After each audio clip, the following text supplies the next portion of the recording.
Hey guys and girls, what an incredibly beautiful Sunday afternoon for Benelli and I to take our Sunday afternoon walk. And we don't always get to go walking on Sunday afternoon, but today is just absolutely spectacular. And so I thought we'd take a little walk here and visit with you a while. First of all, I want to just give you a little update on Chris because it's been 49 months tomorrow. That's right, 49 months tomorrow, April 5. 2021, a little over 4 years ago, 4 years and 1 month to be exact, when the devil attacked Chris with that vicious stroke that damaged a lot of her brain and turned a beautiful, vibrant young lady into a girl that's living in a wheelchair. But golly, what an incredible thing it is to keep her alive. And the doctor said she would probably never leave that hospital alive, and yet here we are 49 months later. She lives here with me at the ranch 100% of the time. Never spent a day, not a day in a nursing home. The doctor said that if she did leave that hospital alive, that she would have to live in a nursing home the rest of her life and have 24-hour care. I can give that girl 24-hour care myself. I can give her 24-hour care. And so she still can't walk. That's the main thing. I get asked about Chris everywhere I go. It's amazing how many of y'all are still praying. It's amazing how many of y'all are still concerned and still love Chris and still love us enough to ask me about it. And I appreciate it every time somebody asks. And I always tell Chris, I said, after church, I didn't get my grocery order into Sherry. Didn't tell her what we needed here, so I had to go shopping at Walmart.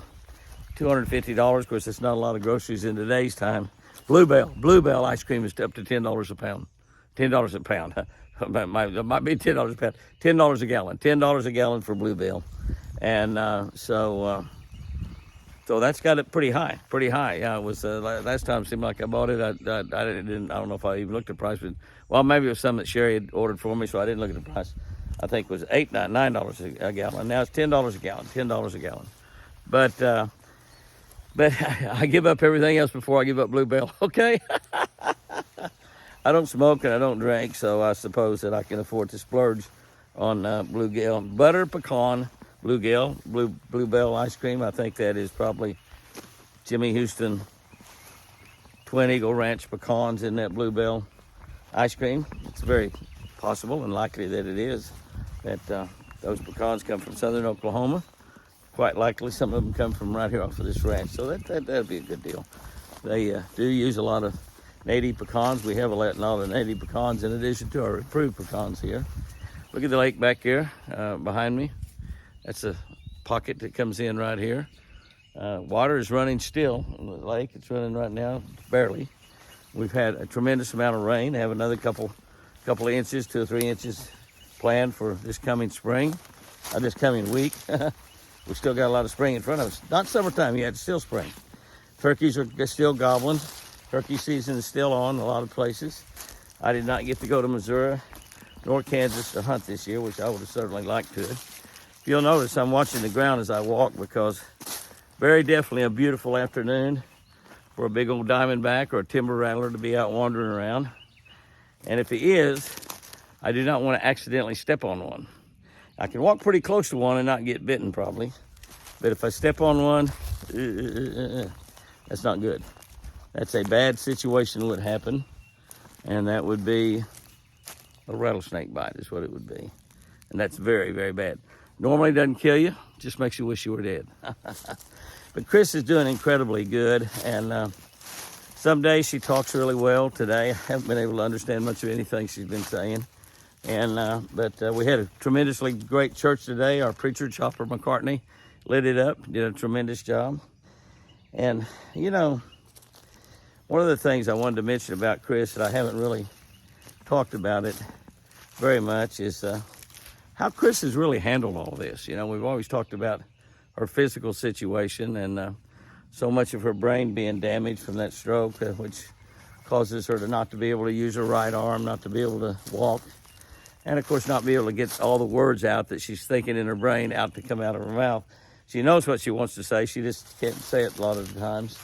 She could say maybe almost all of a sentence, and the last word or two doesn't come out properly, and so that makes it difficult to understand. But her attitude through all of this has just been phenomenal. What can I say? Phenomenal. She never gripes. She never complains. She is a little impatient with me at times if I'm not Johnny on the spot or Jimmy on the spot to be there whenever she hollers or whenever she asks for me. She's never been impatient at all like that before, so I think that's something to do with the brain damage. But the other part of the deal is she can't just walk everywhere with as much water as there is running. But the other part of the deal is she just doesn't complain. She just doesn't complain at all. I mean, she doesn't complain about anything. It doesn't matter. And I'm not the greatest cook in the world. She's not being fed as well as she certainly needs to be. So when she's over at Sherry and Jack's, both Sherry and Jack are outstanding cooks, so she gets to eat a lot better than when she's here at home.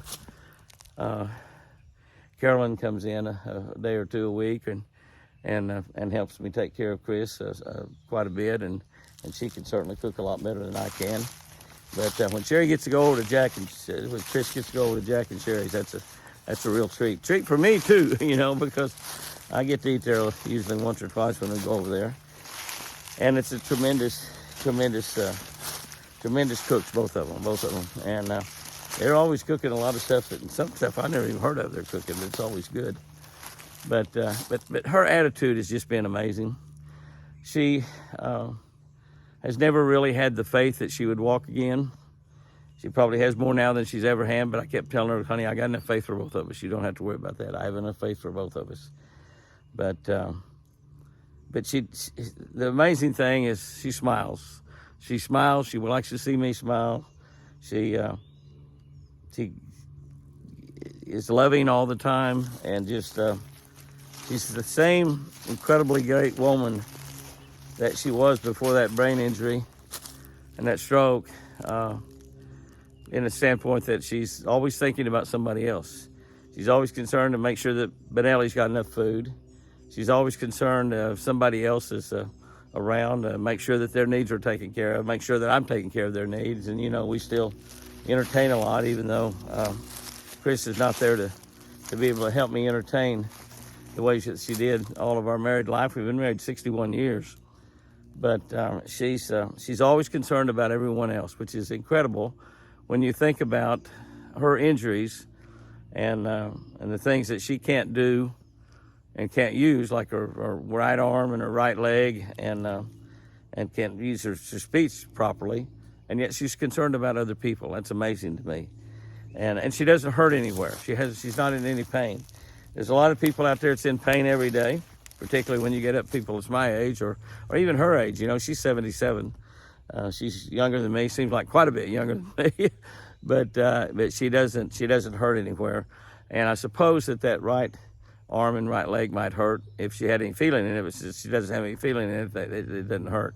So that's an amazing thing too. But the incredible thing is her attitude is good. She smiles all the time. She's constantly smiling and trying to make me smile and trying to make me happy. And so she's still an incredible woman, even though that she can't walk or use her right arm. But she's always been the kind of woman that knew that irrespective of what her problems might be, irrespective of what she might be going through, she knew there was a lot of other people going through a lot worse. And with Chris right now, with the injuries that she has, or the deficiencies, or whatever you might call it, that she might have, disabilities that she might have because of that stroke, she understands and realizes that there's a lot of people that are a whole lot worse off. And she does have two legs, and she uses both of them, even though one of them she can't feel. Some people don't. Not everyone has two legs. She does have one good arm, and some people don't have any. So she can talk and say the right things quite a bit of the time. A lot of people can't talk at all. So she realizes that even though she's not the same girl she was, she's certainly blessed. And I tell her how blessed we are all the time. We are very, very, very blessed. Very blessed that she's alive.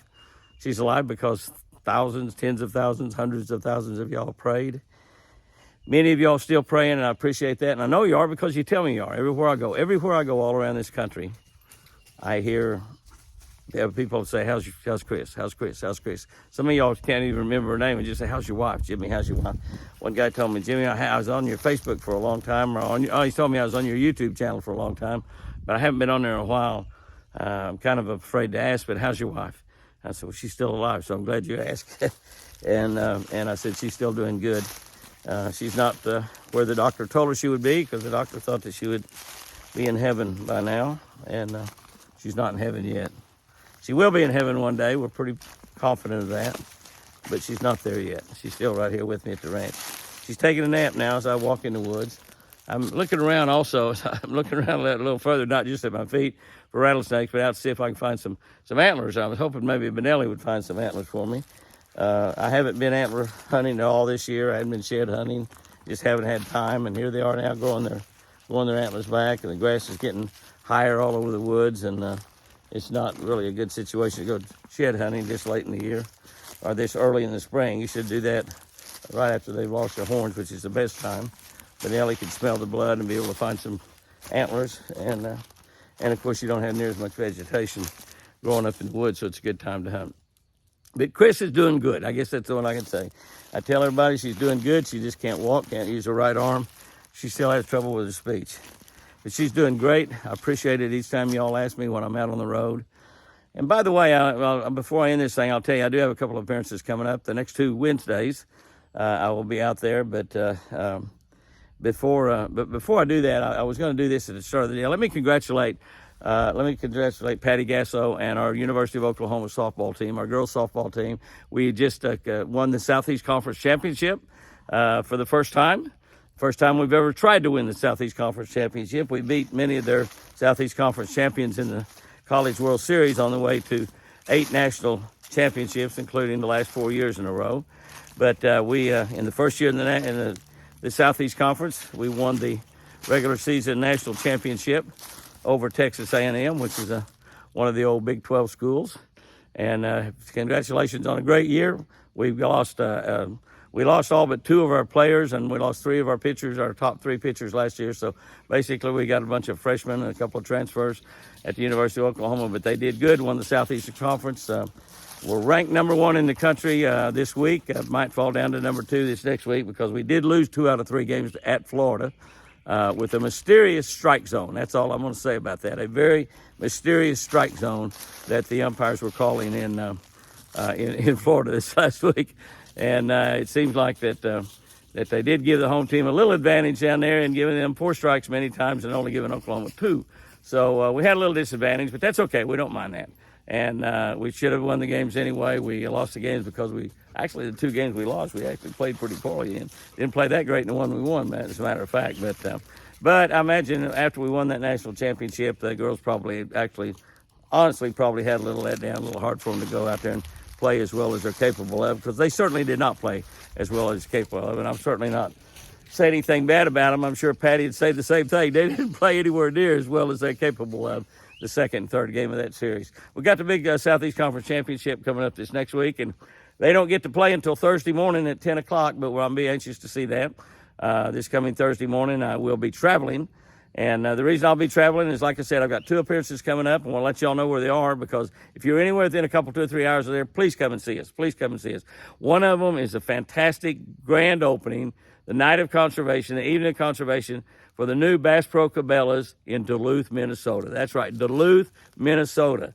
I'll be there. My buddy Roland Martin will be there. There'll be a lot of other big celebrities there, a big autograph line. One of the nights that you will never forget ever if you live in Minnesota.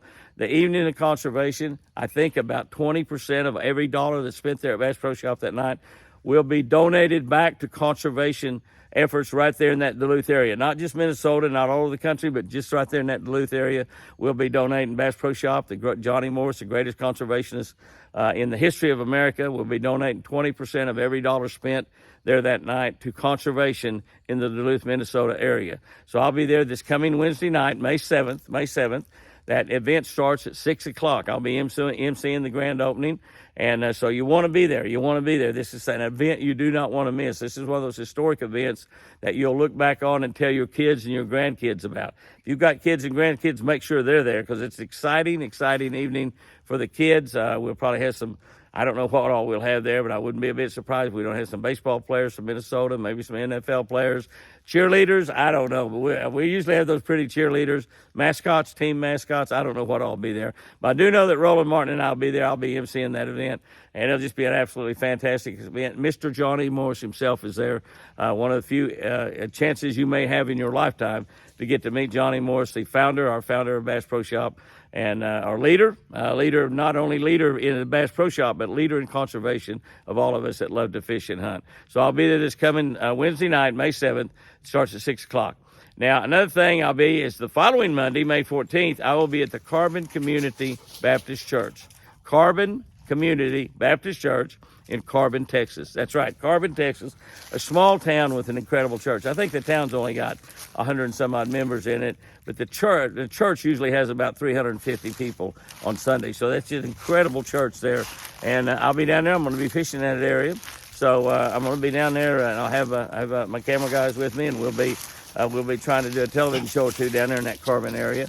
But we're going to be speaking at the church on Wednesday night. Now, Wednesday night is a normal Wednesday night church service like they have, but I think that they're going to allow me to speak there and do a talk just like I do at churches. I get the opportunity to speak at about 20 or 25 churches a year, and this will be one of them. So I'm really looking forward to it. So if you're anywhere within a couple, 2 or 3 hours of Carbon, Texas, be sure to come by the Carbon Community Church on Wednesday, May 15th, Wednesday, May 15th. Carbon Community Church, Carbon, Texas. The event will start there at 7 o'clock that evening. We'll have some great singing, and I don't know if they have any food or not, but I wouldn't be a bit surprised because it's a Baptist church. And Baptist church frequently have food. Might have a dessert bar or something, I don't know. But anyway, it's going to be a great evening there. I'm really looking forward to that. And I've got a friend of mine down there, Troy Rattery, that invited me down there on a fishing trip, and I told him I'd go speak at his church on Wednesday night. He's a great individual. I met him actually at a Tractor Supply tournament and our Tractor Supply event in Nashville, and him and I have become friends. So I'll be there this on the 14th, May 14th. That's not this coming Wednesday, that's the following Wednesday. This past week was a great one. I was at the ranch here all this week. The only time I left this ranch was today to go to church. But we did go fishing twice this week. 2 incredibly great fishing trips. Donated a couple trips. We get probably about 500 requests a year to donate fishing trips. And we take very few. We donate very few. We will donate them to sometimes some really good causes. We have to turn a lot of really good causes down. I mostly donate trips, for people like Make-A-Wish or Brass Ring Society or Kids We Care, things that with kids that are suffering through some illnesses or have some problems like that. This week's trips were not that, but they were very good causes. I donated trips to, and I just had a blast. I fished Tuesday with Cougar Gentry. Y'all know Cougar Gentry, the famous country music star. Well, this Cougar Gentry is a junior in high school. Will be a junior this coming year. Plays golf. He's playing this weekend as we speak. I need to Google that up and see how he did in the Texas State Championships golf. That's right. He's a golfer. He was on the fishing team, but not on the fishing team this year because he's dedicating his time to golf. But he played in the state tournament. He may be the Texas State champion right now, for all I know. We had a guy work for us that played at the University of Texas, Ken Conley. Ken Conley worked for us this year. He's gone on to be with the Lord right now, but he played for the University of Texas, got his college education paid for hitting that little white ball out there. So if you hit that little white ball good enough, it'll pay for a whole lot more than a college education, I promise you. But Cougar Gentry and his dad, Jacoby. Isn't that cool? I know 2 Jacobys. Another Jacoby I know is Houston Arms, my buddy Daniel Arms, his son Houston. His best running buddy is named Jacoby. So now I know 2 Jacobys. And we just had a blast. We smashed them. We had a blast. We caught so many fish. It was amazing. And then also I'd given a trip away that was bought by some people I'd fished with before, Bob Stoops and Linda Stoops from Joplin. And we just had a blast. We had so much fun. We fished all day. We caught We had to beat what they caught before. They've been here twice to fish with me, and we beat what they caught before. I think we beat it by 11 bass. So we just had a tremendous time. We didn't catch any crappie at all, not a single solitary crappie. I did fish for crappie some, but we didn't catch any. And we caught all bass, and we just had a tremendous time, And I got to tell you, I'll just own up to it right now. I believe that Linda caught more than Bob and I put together. Put together. She whacked us. She put on a worm. She put on a plastic worm, a Fish Lucky Strike, Lucky Salt. It's a little stick bait, a little plastic worm, like a sinking worm. And she fished with that all day long, stuck with it all day long. Every time I'd turn around, she'd have that spinning rod bent over double, had some braided line on there, and whacked them all day long. Never got her line broken a single time. Caught a lot of fish, caught some really big fish, and just had an incredible day fishing with Bob and Linda. Carolyn came in and stayed with Chris that day, and we fished until 6:30 because we wanted to beat what we'd done before when they came and fished with me before. So the week was a great week, absolutely fantastic week. We have another good one planned this week, going up to Duluth, Minnesota. I'll be going up there on Wednesday, opening that store Wednesday night, coming back to the ranch Thursday, and then I've got another fishing good to go fishing on Friday. We've got John Robinson bringing a friend down, and we're going to be having a great time on this coming Friday after we open the store in Duluth, Minnesota. Guys and girls, y'all go out there and have you a great one. This is an incredible Sunday here in Oklahoma. I hope it's just this beautiful wherever you are. But it could not get any better. It just absolutely could not get any better. Got down to 46 degrees last night, but this probably about 70 right now. As you can see, the wind's not blowing. It's just absolutely beautiful. God is smiling on the state of Oklahoma, putting some sunshine on the Oklahoma Sooner softball, girls softball team, new Southeast Conference champions, SEC champions. That's right. Congratulations, girls. Congratulations to my friend Patty. And y'all fish lucky. And remember, I sure do love you.